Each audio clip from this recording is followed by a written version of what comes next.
പേരെന്താണ്? സുകന്യ. എവിടെ സ്ഥലം? നാഗർകോവിൽ. ഓക്കെ, നമ്മുടെ വീഡിയോ ഒക്കെ കാണാറുണ്ടോ? കണ്ട് യൂട്യൂബിൽ കണ്ടിട്ടാ വന്നത്. യൂട്യൂബിൽ കണ്ടിട്ടാണ് വന്നത്. കളർ ചെയ്ത വീഡിയോ കണ്ടായിരുന്ന ഗ്രീൻ കളർ? കണ്ട് ഭയങ്കര ഇഷ്ടപ്പെട്ടു. ഭയങ്കര ഇഷ്ടപ്പെട്ടു. അത് കണ്ട് ഇഷ്ടപ്പെട്ടിട്ടാണ് നമുക്ക് ബ്ലൂ ചെയ്യാൻ വേണ്ടി ഇവിടെ വന്നത്. ഇതിപ്പോ നേരത്തെ ചെയ്ത കളർ അല്ലേ? വേറൊരു പാർലർ ചെയ്ത് അത് കറക്റ്റ് ആയിട്ട് കിട്ടിയില്ല. എത്ര ദിവസം ചെയ്തിട്ട്? 2 weeks. ഒരുപാട് നെഗറ്റീവ് കമന്റ്സ് ഉള്ള വീഡിയോ ആണ് ആ ഗ്രീൻ കളർ ഇല്ലേ? അത്യാവശ്യം നല്ല റീച്ച് ആയ വീഡിയോ, അതുപോലെ നെഗറ്റീവ് കമന്റ്സ് ഉള്ള വീഡിയോസ് ആണ്. അപ്പൊ അത് എല്ലാം കണ്ടിട്ട് വന്ന ആളാണ്. ഓക്കെ, അപ്പൊ നമുക്ക് നോക്കാം. ഇത് ചെയ്തിട്ട് എന്റെ ഫൈനൽ റിസൾട്ട് എങ്ങനെയുണ്ടെന്ന് നോക്കാം. ഓക്കെ, സ്റ്റാർട്ട് ചെയ്യാം നമുക്ക്. பயணங்கள் போல தொடங்கிடவா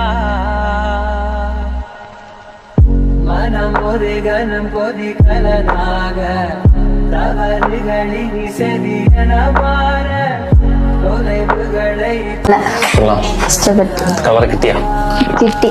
ഇത് ഞാൻ നേരത്തെ പറഞ്ഞ കണക്ക് കളർ പെർമനന്റ് അല്ല, എല്ലാം സെമി പെർമനന്റ് കളറാണ്. ഈ പറഞ്ഞ പച്ച, നീല, പിങ്ക് എല്ലാം. അപ്പം അത് പെട്ടെന്ന് പിടിക്കുകയും ചെയ്യും, പെട്ടെന്ന് പോവുകയും ചെയ്യും. നിങ്ങൾ ഇനി അടുത്ത് ചെയ്യുന്ന സമയത്ത് ഇതിനൊന്ന് റീഫ്രഷ് ചെയ്താൽ മതിയോ? ഇനി ബ്ലീച്ച് ചെയ്യേണ്ടി വരില്ല. കളർ മാത്രം ഡെപ്പോസിറ്റ് ചെയ്ത് കഴിഞ്ഞാൽ കളർ പിടിക്കും. ഓക്കെ.